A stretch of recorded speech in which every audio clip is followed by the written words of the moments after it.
मुलुंडमधून आहे। मुलुंडमधील हरिओम नगरातल्या रहिवाशांना टोल माफी मिळण्याची शक्यता आहे।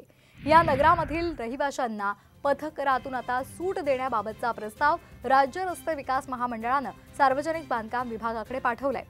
त्यावर लवकरच निर्णय होण्याची शक्यता वर्तवली जाते आणि त्याचा दावा भाजपचे आमदार मिहिर कोटेचा यांनी सुद्धा केलाय।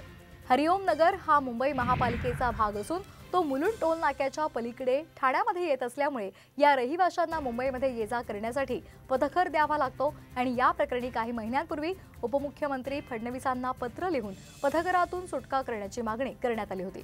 त्यावर आता लवकरच निर्णयाची शक्यता असून तिथल्या रहिवाशांना आता टोल माफी मिळण्याची शक्यता आहे।